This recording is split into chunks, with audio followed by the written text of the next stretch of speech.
The year was 2247, and humanity had finally reached beyond its own solar system. Commander Jake Morrison stood on the bridge of the USS Defiance watching the stars through the main viewport. His crew of 200 men and women worked quietly at their stations. They had been traveling for 3 weeks searching for the source of a strange signal detected by deep space probes. Jake was a tall man from Texas with short brown hair and sharp blue eyes. He had served in the space fleet for 15 years after starting as a fighter pilot. Now at 42 years old, he commanded one of Earth's most advanced exploration vessels. Behind him stood his second officer, Lieutenant Amy Preston, who was checking the sensor readings. The signal grew stronger as they approached the edge of human-controlled space. It was unlike anything they had encountered before. Amy looked up from her console with concern on her face. She told Jake that the signal was not natural and appeared to be some kind of broadcast. Jake ordered the crew to slow down and approach carefully. Then everything changed. Massive ships appeared on their sensors. There were dozens of them, and each one was 3 times larger than the Defiance. The alien vessels formed a wall in space, blocking the human fleet's path. Jake had brought 5 ships with him, but they looked like toys compared to these giants. A transmission came through. The communications officer played it on the main screen. The image showed a creature that looked like a mix between a lizard and a man. It stood over 7 feet tall with dark green scales covering its body. Its eyes were yellow with vertical pupils and its mouth was filled with sharp teeth. The creature wore armor that seemed to be made of black metal. The alien spoke in a language humans had never heard. The computer worked quickly to translate. The voice that came through was deep and commanding. The creature identified itself as General Vexthar of the Zalthari Dominion. He said that this sector of space belonged to the Dominion and had for 3,000 years. Jake listened carefully. He had hoped that first contact with aliens would be peaceful. Vexthar continued speaking. He said that humanity had entered Dominion space without permission. This was a violation of their laws. The general paused and then delivered his demands. Humanity would submit to Dominion authority immediately. Every human world would send tribute to the Zalthari each year. The tribute would include valuable resources, advanced technology, and a percentage of human industrial output. Zalthari overseers would be placed on Earth and all human colonies to ensure compliance. Humanity would also provide soldiers to serve in Dominion military forces. Jake felt anger rising in his chest but kept his expression neutral. He asked Vexthar what would happen if humanity refused. The general's face twisted into what might have been a smile. He said that refusal was not possible. Species that refused were conquered and their worlds burned. He had destroyed 12 civilizations in his career and would not hesitate to make humanity the 13th. The commander asked for time to take these demands back to Earth's government. Vexthar denied the request. He said there was nothing to discuss. Humanity had 1 solar cycle to begin sending tribute. The general ended the transmission and the alien ships disappeared as quickly as they had arrived. Jake immediately ordered the fleet to return to Earth at maximum speed. The journey back took 2 weeks. During that time, the crew was tense and quiet. Everyone knew what they had witnessed. Humanity was not alone in the universe, and their new neighbors were not friendly. They arrived at Earth, and Jake went straight to United Defense Command headquarters. He reported everything to Admiral Lisa Grant, who was the head of Earth's military forces. Lisa was a stern woman in her 50s with gray hair and dark eyes. She had served in 3 wars and never backed down from a fight. Lisa watched the recordings from the encounter 3 times. Then she called an emergency meeting of Earth's government leaders. Representatives from every nation gathered in the Global Council chamber. Jake played the recordings for them. The room fell silent as they heard Vexthar's demands. The reaction was explosive. The Chinese delegate stood and said that China had not fought for its independence only to surrender to aliens. The American president said that the United States would never pay tribute to anyone. The European Union representative agreed. The African Federation leader called the demands an insult to all humanity. One by one, every representative spoke. Not a single voice suggested accepting the Zalthari terms. Humanity had spent centuries fighting for freedom and democracy. They had overcome wars, diseases, and environmental disasters. They had united as a species to reach the stars. Now someone was trying to take it all away. Admiral Lisa Grant stood before the council. She said that Earth needed to prepare for war. The council voted unanimously to reject the Zalthari demands and authorize military mobilization. Within hours, the order went out to every human colony and space station. Shipyards went into full production. Factories that made civilian goods were converted to produce weapons and ammunition. Scientists began developing new military technologies. Volunteers lined up at recruitment centers. Humanity was getting ready to fight. Meanwhile, a classified meeting was taking place at a secure facility. Admiral Grant had called in Commander Brandon Cole from the Navy Special Operations Division. Brandon was a legend in military circles. He had been a SEAL for 20 years and led countless missions. He was 40 years old with a scarred face and cold gray eyes. Lisa told Brandon about the Zalthari threat. She said that conventional warfare might not be enough.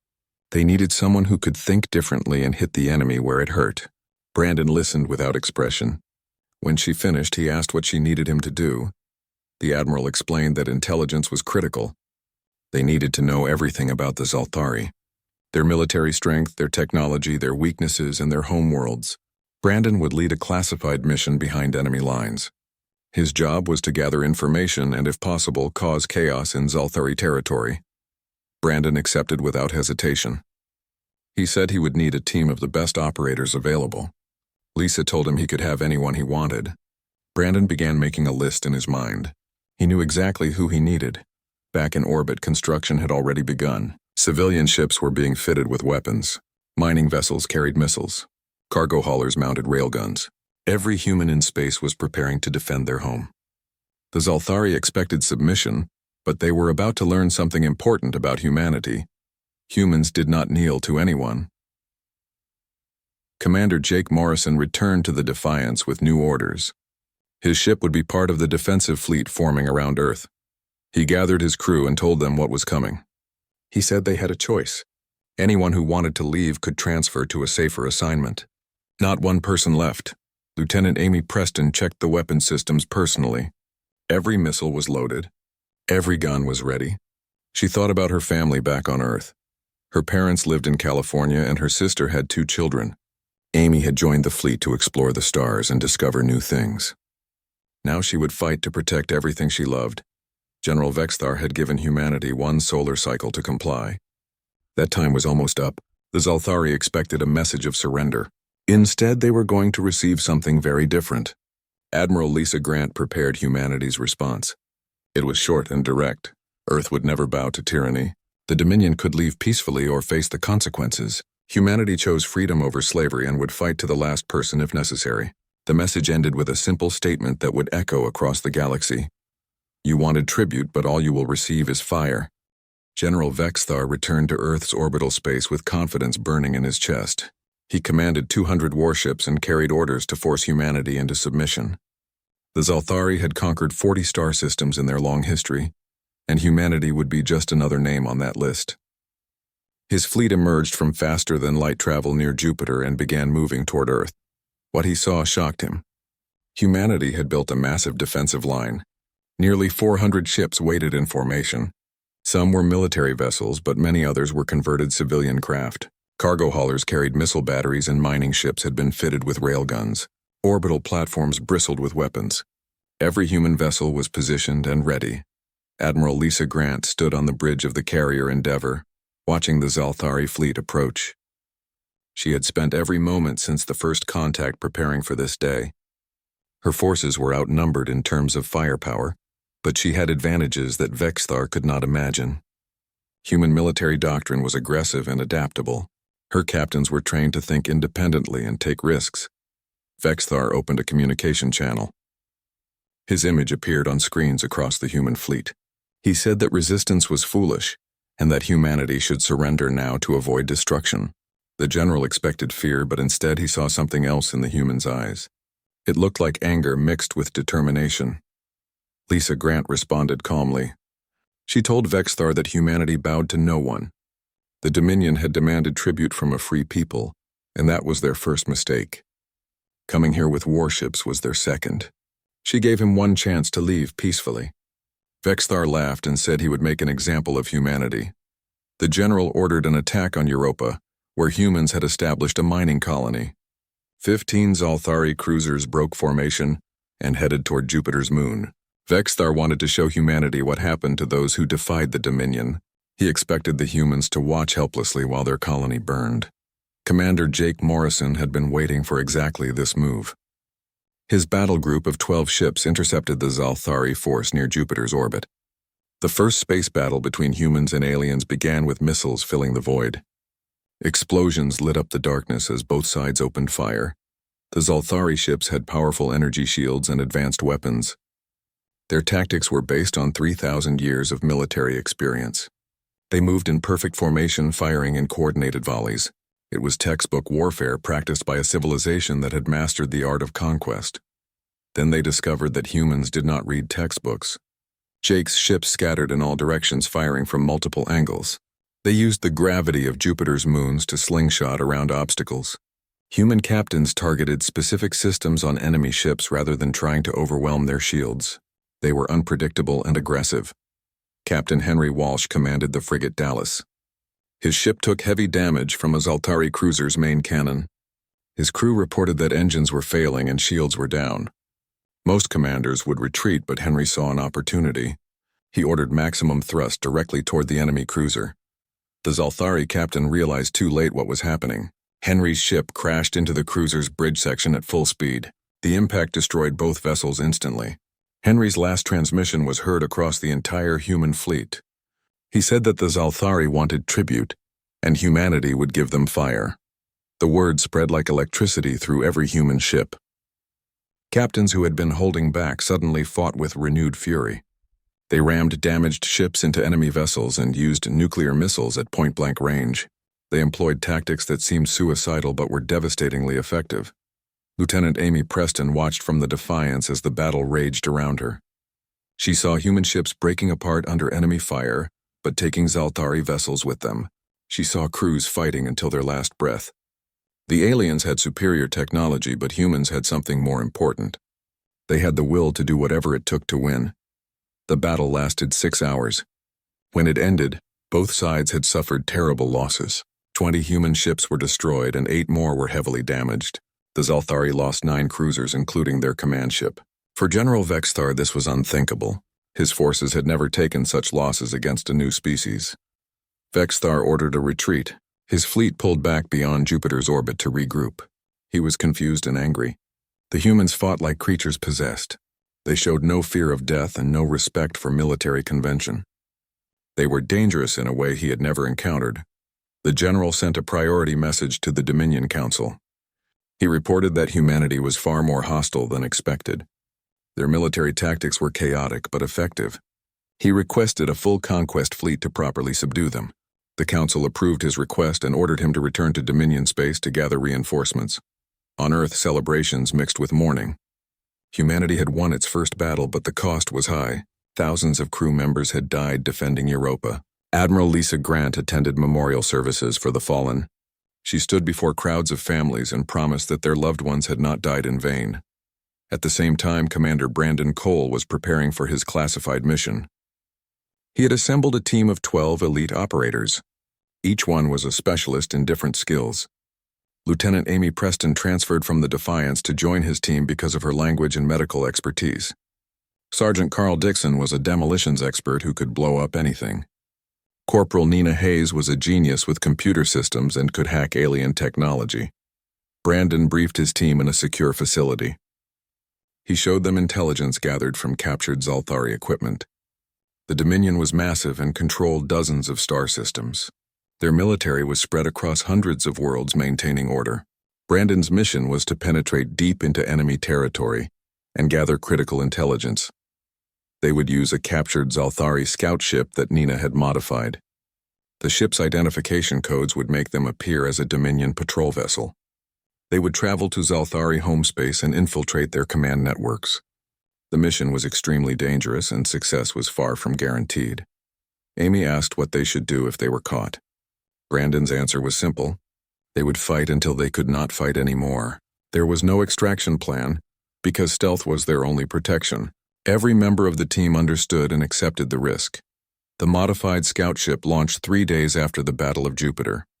It slipped away from Earth under the cover of a supply convoy, and then disappeared into deep space. The journey to Zalthari territory would take several weeks. During that time, the team studied everything known about the Dominion. Back on Earth, the military buildup continued. Shipyards worked around the clock. New weapons were tested and deployed. Volunteers continued flooding recruitment centers. Humanity knew that the Zalthari would return in greater numbers. The next battle would be even harder. Admiral Lisa Grant met with her senior commanders.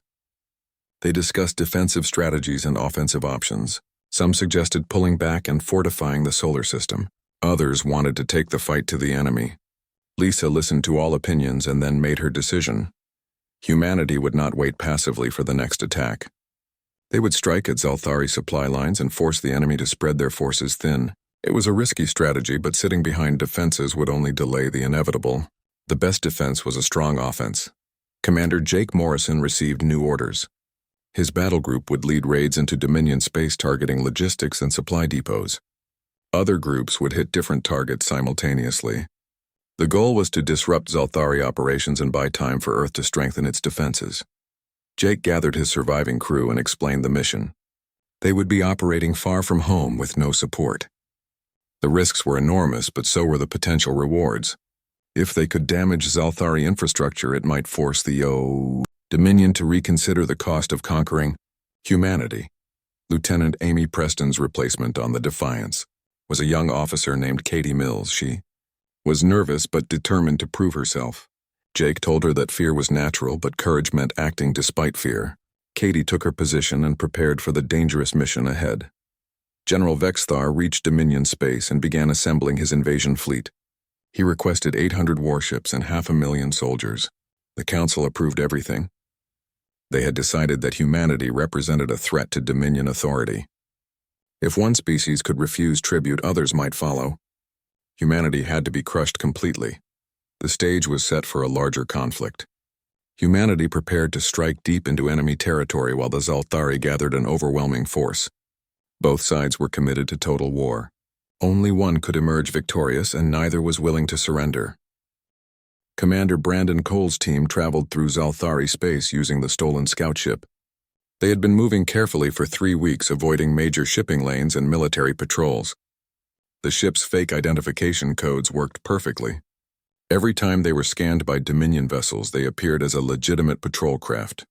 Nina Hayes sat at the pilot controls studying navigation charts. She had learned to read Zalthari star maps and could now navigate their territory. The team discovered that the Dominion was even larger than initial estimates suggested. They controlled 40 star systems and ruled over hundreds of conquered species.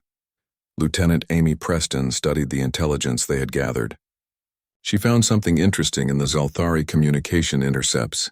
Many of the tributary species were not happy under Dominion rule. They paid tribute out of fear, not loyalty. Some planets had underground resistance movements. Amy shared this information with Brandon, who saw potential opportunities. Sergeant Carl Dixon spent his time preparing equipment for whatever situations they might face. He had brought enough explosives to level a small city. Carl was a big man from Oklahoma with a talent for destruction. He checked each charge carefully, making sure everything was ready. The team's target was a Zalthari command station orbiting their homeworld of Zalth Prime.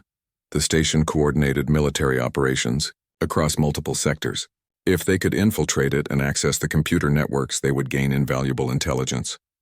It was the most dangerous target they could have chosen, but also the most valuable.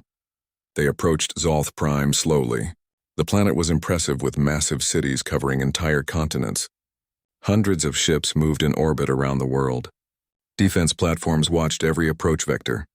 The command station hung in high orbit like a metal fortress. Brandon reviewed the infiltration plan one more time. They would dock at the station, claiming to have important intelligence about human activities. Once inside, Nina would hack into the computer systems while the rest of the team provided security. They had maybe 30 minutes before someone discovered they were imposters. The scout ship requested docking permission. The station's traffic controller approved the request without suspicion. They guided the ship into a small hangar bay. Brandon and his team wore captured Zalthari armor that had been modified to fit human bodies. The disguises would not hold up under close inspection, but might buy them precious time. They left the ship and moved through the station's corridors. The interior was designed for creatures larger than humans. Ceilings were high and doorways were wide. Zalthari soldiers and technicians moved past them without a second glance. The armor and confident movement sold the deception. Nina led them to a computer access terminal in a maintenance section. She connected her equipment and began the hack. Her fingers moved rapidly across the keyboard. The Zalthari security systems were sophisticated, but Nina had been studying their code structure for weeks. She found a vulnerability and exploited it. Data began flowing into her portable storage units. Fleet positions, supply routes, communication protocols, and strategic plans appeared on her screen. Nina saw the full scale of the invasion force being assembled to attack Earth. 800 warships with 500,000 soldiers. The information was terrifying but necessary. Brandon watched the corridor while Nina worked. Amy stood at another intersection monitoring their escape route. Carl positioned himself near a junction box ready to cause a distraction if needed. The minutes ticked by slowly. They had been inside the station for 20 minutes. Then alarms began screaming through the corridors. Red lights flashed and automated voices announced a security breach in multiple languages. Someone had discovered their intrusion. Brandon cursed and told Nina to finish quickly. She said she needed 2 more minutes to complete the download. Zalthari security forces appeared at both ends of the corridor.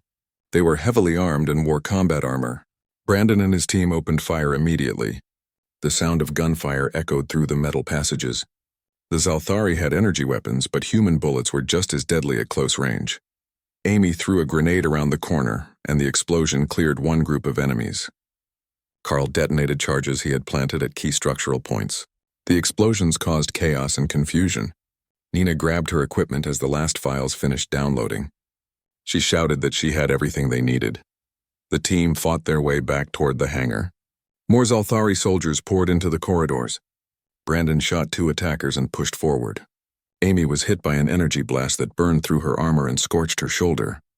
She kept fighting despite the pain. They reached the hangar to find 20 Zalthari soldiers waiting near their ship. Carl pulled out his largest explosive charge and threw it into the middle of the enemy formation.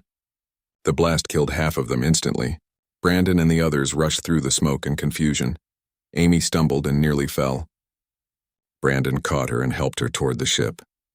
Zalthari weapons fire filled the air around them. They reached the scout ship and scrambled aboard. Nina started the engines immediately. The ship lifted off even as soldiers fired at it from below. They blasted out of the hangar and into open space. Dozens of Zalthari fighters launched in pursuit.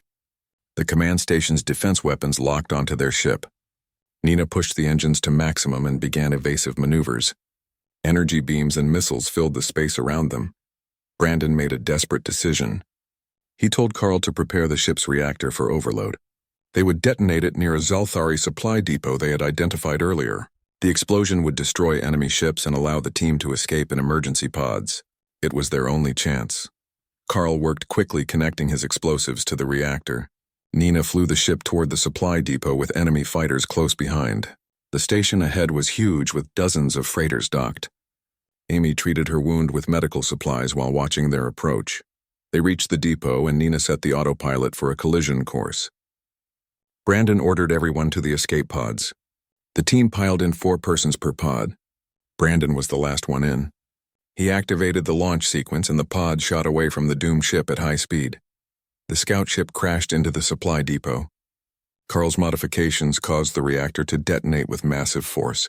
The explosion vaporized the depot and dozens of nearby ships. The pursuing Zalthari fighters were caught in the blast wave. Only the escape pods were far enough away to survive. The pods drifted in space, broadcasting distress signals. Brandon hoped that someone friendly would find them before the Zalthari did. Amy was losing blood from her wound. Nina used the pod's limited medical supplies to stabilize her.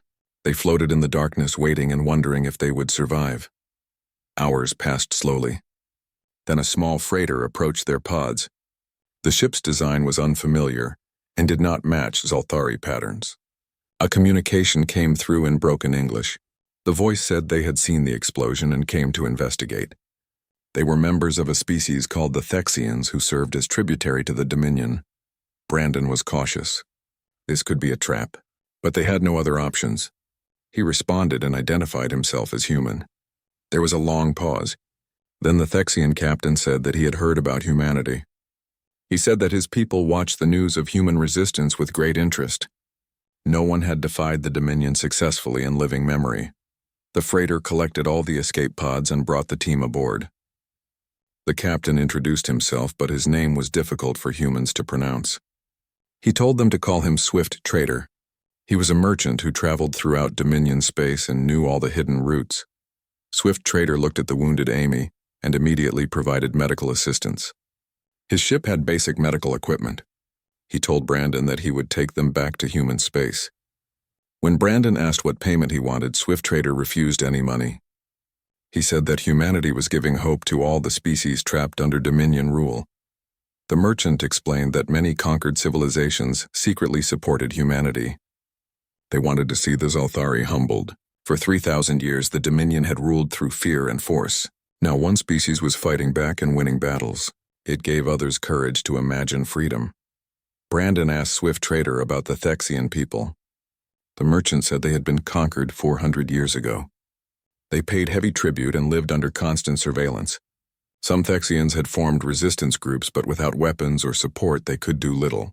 He hoped that humanity's war would change things. The journey back to human space took 10 days. During that time, Amy recovered from her wound. Nina organized all the intelligence they had stolen. The data was worth more than gold. It contained everything Earth needed to know about Zalthari military capabilities and weaknesses. Brandon spent time talking with Swift Trader, learning about life under Dominion rule. The stories were disturbing. The Zalthari took resources and gave nothing back. They suppressed technology to keep tributary species dependent. They enforced loyalty through fear and public executions. It was a brutal system. When they reached human territory, Swift Trader refused to come further. He said that being seen helping humans would endanger his crew. Brandon understood and thanked him for the rescue. Before parting, the human offensive began exactly on schedule. Across 20 different systems, strike teams launched simultaneous attacks on Zalthari infrastructure. Admiral Lisa Grant watched from Earth as reports flooded in. The strategy was simple but brutal. Hit the enemy where they were weakest and disappear before reinforcements arrived. Commander Jake Morrison led his battle group toward a fuel refinery on the edge of Dominion space. The facility processed exotic matter used in faster-than-light engines. Destroying it would cripple Zalthari fleet operations for months. His 12 ships approached the target system, carefully avoiding sensor networks.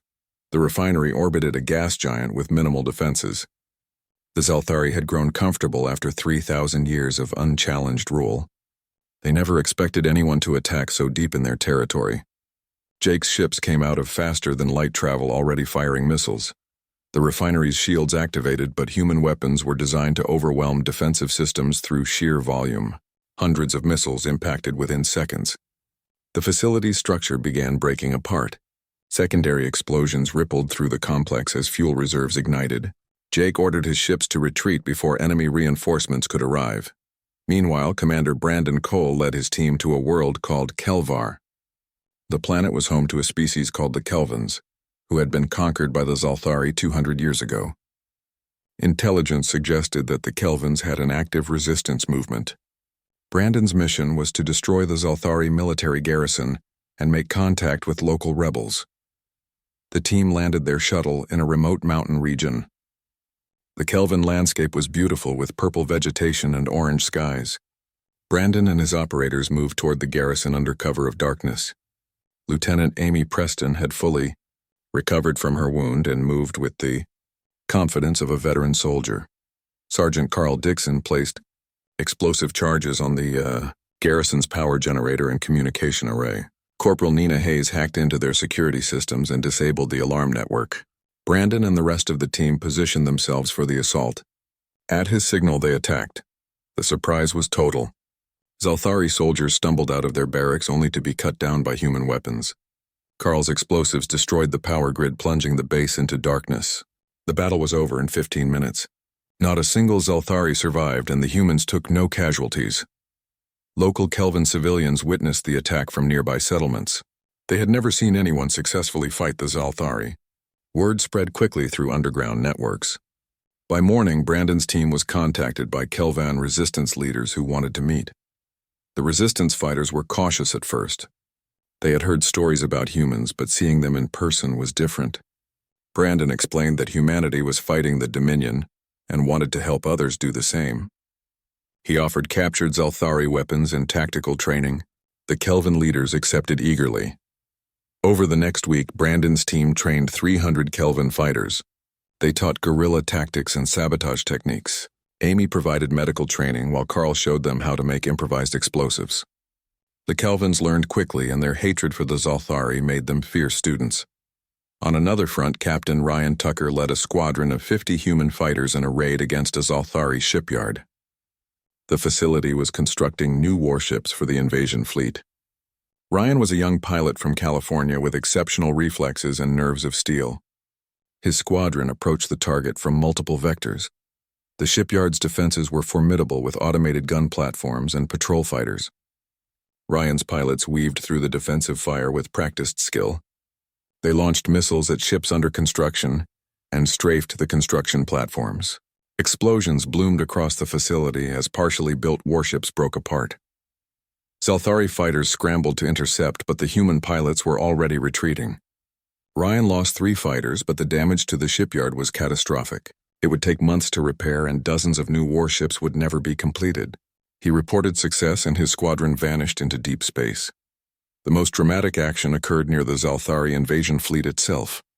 Lieutenant Commander Sarah Blake led a suicide mission against the fleet as it prepared for faster-than-light travel to Earth. She commanded a squadron of 20 bombers loaded with nuclear warheads. Everyone knew this would be a one-way trip. Sarah was 35 years old and had been flying combat missions for 10 years. She volunteered for this mission because her brother had died at the Battle of Jupiter. She wanted the Zalthari to pay for every human life they had taken. Her squadron approached the massive fleet hiding among debris fields and using every stealth technique available. The invasion fleet numbered 800 ships arranged in formation. General Vexthar's command ship sat at the center. Sarah identified her target and ordered the attack. Her bombers accelerated to maximum speed on direct collision courses with enemy vessels. The Zalthari detected them too late. Point defense weapons destroyed half the bombers, but the rest reached their targets. Nuclear explosions tore through the fleet. Sarah's bomber crashed directly into the bridge of Vexthar's flagship. The general died instantly along with his entire command staff. The invasion fleet fell into chaos. Without central coordination, ships collided with each other. Multiple vessels were destroyed or damaged. The faster-than-light jump was aborted. Sarah Blake and her squadron were gone, but they had bought Earth precious time. The invasion would be delayed by weeks while the Zalthari reorganized their command structure. Across Dominion space, the human attacks continued. Supply depots burned. Communication stations went dark. Transport ships disappeared. The Zalthari military struggled to respond. Every time they sent forces to one location, humans would strike somewhere else. It was like fighting shadows. Back on Kelver, Brandon Cole witnessed something remarkable.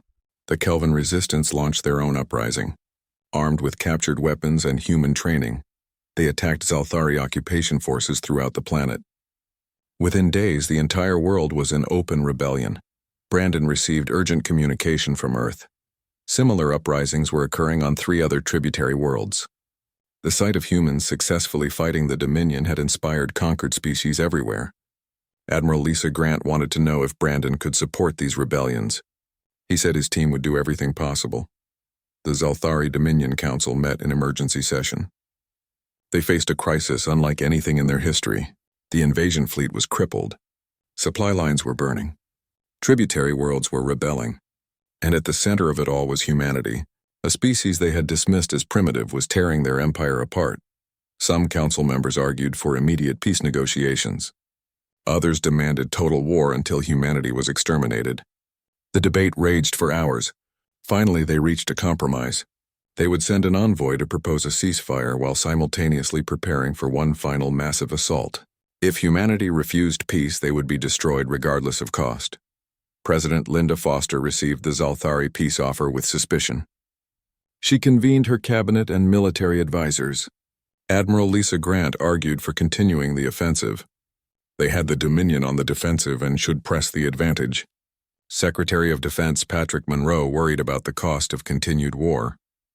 Brandon Cole was called back to Earth for the strategy meeting. He arrived with Lieutenant Amy Preston, who had become his most trusted advisor. Brandon told the president that the Dominion was weaker than they appeared. The tributary species were ready to break free. If humanity kept fighting, the entire Dominion structure might collapse. But there was troubling intelligence. Nina Hayes had intercepted Zalthari military communications. A hardline faction within their military was planning a rogue attack on Earth. They wanted to strike before any peace treaty could be signed. The attack would be led by General Zexthor, who was the brother of the dead Vexthar. He wanted revenge. The threat was serious. Zexthor commanded a battle fleet of 300 ships and was willing to act without council approval. He believed that destroying Earth would end human resistance and restore Dominion authority. His fleet was already moving toward human space. President Foster made her decision. Humanity would attend peace negotiations but also prepare to stop Zexthor's fleet. Brandon Cole would lead a volunteer force to intercept the rogue Zalthari. It would be humanity's most dangerous mission yet. Brandon put out a call for volunteers. The response was overwhelming. Thousands of veterans wanted to join the mission. He selected 100 of the best operators from Special Forces units across Earth. Lieutenant Amy Preston, Sergeant Carl Dixon, and Corporal Nina Hayes all volunteered immediately. The volunteer force also received unexpected support. Swift Trader contacted Earth with an offer. He had organized a coalition of merchant ships from multiple tributary species. They would provide intelligence and support to help stop Zexthor. Other conquered species were watching and hoping humanity would succeed. Brandon's force assembled quickly. They would use a combination of stealth ships and conventional warships. The strategy was to ambush Zexthor's fleet in deep space before it could reach Earth. It would be a desperate battle with the survival of humanity at stake. Admiral Lisa Grant Gay. Commander Brandon Cole's volunteer force moved through deep space tracking General Zexthor's rogue fleet. Intelligence from Swift Trader and his coalition proved invaluable. The merchant ships monitored Zalthari communications and provided real-time updates on enemy positions. Brandon had 100 special operators and 20 warships against 300 enemy vessels. The odds were terrible, but humanity had faced worse. Lieutenant Amy Preston coordinated with the tributary species allies. She discovered that several of them had military experience from before their conquest. They shared tactical information about Zalthari fleet formations and command protocols. The aliens were taking enormous risks by helping humans. If Zexthor won, they would all be executed as traitors. Sergeant Carl Dixon prepared special weapons for the coming battle. He had designed massive explosive charges that could be delivered by small, fast-moving craft. The plan was to use hit-and-run tactics to whittle down the enemy fleet before the main engagement. Nina Hayes worked on electronic warfare systems to disrupt Zalthari communications and targeting. Zexthor's fleet traveled in tight formation, confident in their numerical superiority. The general broadcast messages throughout his ships promising that humanity would burn for killing his brother.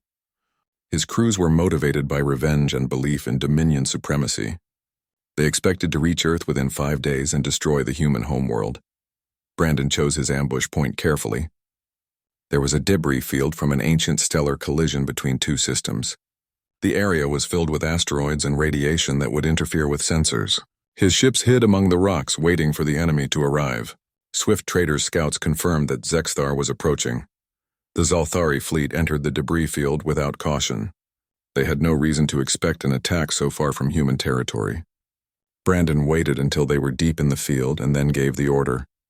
20 small craft launched from hiding, loaded with Carl's explosive charges. They accelerated toward the enemy formation at maximum speed. The Zalthari detected them and opened fire. But the small craft were difficult targets among the asteroids. Half of them were destroyed, but the rest reached enemy ships and detonated. Massive explosions tore through the fleet. 15 Zalthari vessels were destroyed or crippled in the first minute of battle. Brandon's warships emerged from hiding and attacked from multiple directions. They fired everything they had and then retreated back into the debris field. The Zalthari tried to pursue, but human ships knew the terrain better. They used asteroids for cover and led enemy vessels into ambush zones. General Zexthor realized he was facing a trap. He ordered his fleet to reform and fight defensively, but his ships were scattered and confused. Human attacks came from unexpected angles. Explosions lit up the darkness as both sides exchanged fire. The battle became a chaotic melee with ships fighting at close range. Amy Preston commanded a medical ship that moved through the battlefield recovering damaged human craft and wounded crew. She pulled 3 pilots from wrecked fighters and stabilized them under fire. Her ship took damage, but she refused to retreat. Every human life was precious, and she would not abandon anyone. Carl Dixon flew one of the explosive-laden craft himself. He targeted a Zalthari carrier and crashed his ship into its hangar bay. The explosion triggered secondary detonations throughout the vessel. The carrier broke apart, taking 2 escort ships with it. Carl ejected in an escape pod seconds before impact. Nina Hayes hacked into Zalthari communication networks and broadcast false orders. Enemy ships received contradictory commands and began moving out of formation. Some turned to attack targets that did not exist. Others held position waiting for clarification. The confusion multiplied as Zexthar tried to regain control of his fleet. The battle raged for 6 hours. Human ships fought with desperate courage, knowing that Earth's survival depended on them. They used every trick and tactic ever devised. When missiles ran out, they used kinetic rounds. When those were gone, some ships rammed enemy vessels. Brandon's flagship engaged Zexthar's command ship directly. The 2 vessels circled each other, trading fire. Brandon knew that killing the general might end the battle. He ordered maximum power to weapons even as his shields failed. Enemy fire tore through his ship's hull, killing crew members around him. Zexthar contacted Brandon, demanding to know why humans fought with such fury. Brandon's response was transmitted across all channels. He said that humanity had been asked to kneel and surrender their freedom. He said that humans would never bow to tyrants. He told Zexthar to remember this moment and understand that some things were worth more than life itself. Brandon ordered his damaged ship on a collision course with Zexthar's flagship. The crew evacuated in escape pods while he remained at the controls. His ship accelerated toward the enemy vessel. Zexthar tried to evade, but Brandon anticipated every maneuver. The ships collided in a massive explosion that lit up the entire battlefield. Both vessels were destroyed instantly. Brandon's escape pod launched automatically at the last second, throwing him clear of the explosion. He was unconscious from the impact, but alive. Amy's medical ship recovered his pod along with dozens of others. The volunteer force had paid a terrible price but achieved their objective. With Zexthar dead, the rogue fleet lost cohesion. Many ships surrendered immediately.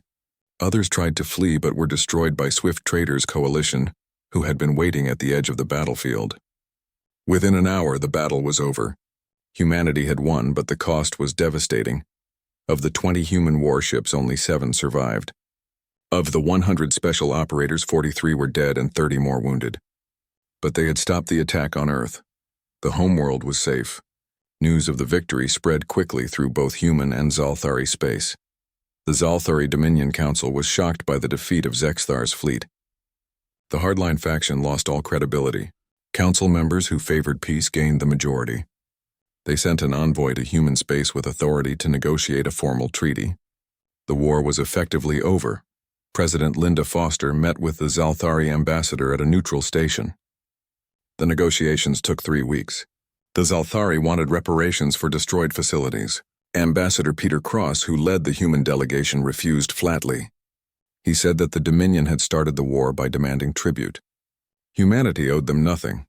The final treaty recognized human sovereignty over all human-controlled systems. It established borders between human and Zalthari space. Most importantly, it included provisions allowing tributary species to petition for independence. Humanity promised to support any species that chose freedom. Brandon Cole recovered from his injuries over several months. He received more medals than he could count, but refused all promotion offers. He told Admiral Lisa Grant that he wanted to train the next generation of soldiers. She approved his request and gave him command of the Special Operations Training Facility. Jake Morrison was promoted to Admiral and given command of Earth's expanding fleet. New ships were being built every day. Humanity was no longer content to stay in their small corner of space. They would explore and defend freedom wherever they found it. Amy Preston became the director of medical services for the United Defense Fleet. She had saved hundreds of lives during the war, and her innovations in combat medicine became standard throughout human forces. She continued working with alien species, sharing medical knowledge and building friendships. 3 months after the treaty signing, a ceremony was held at Arlington Memorial on Earth. The memorial had been expanded to include walls, inscribed with thousands of names. Every person who died defending humanity's freedom was honored there. Brandon attended despite still recovering from his wounds. President Foster gave a speech that was broadcast across known space. She spoke about the price of freedom and the courage of those who fought. She said that humanity had proven something important to the galaxy. No empire, no matter how powerful, could break the will of free people. She promised that Earth would stand with all species seeking liberty. Swift Trader attended the ceremony as an honored guest. He brought representatives from 6 tributary species that had declared independence since the war ended. The Kelvins sent a delegation led by the resistance fighters Brandon had trained. They presented him with a medal made from metal, salvaged from destroyed Zalthari weapons. The ceremony concluded with a moment of silence for the fallen. Then military jets flew overhead in missing man formation. The crowd dispersed slowly, each person taking time to read names on the memorial walls. Brandon stood alone before a section listing his team members who had died. He placed flowers and whispered a promise that their sacrifice would not be forgotten. 10 years later, the galaxy had transformed. The Zalthari Dominion controlled only half its former territory. 20 species had gained independence and formed a loose alliance with humanity at its heart. Earth had become a symbol of resistance against tyranny. Young aliens studied human history and tactics in their military academies. Brandon Cole retired from active service but continued training special forces. His students came from dozens of worlds, all learning how to fight for freedom. Admiral Jake Morrison commanded the United Species Defense Coalition, protecting free worlds from aggression. On Kelvar, a monument stood in the capital city.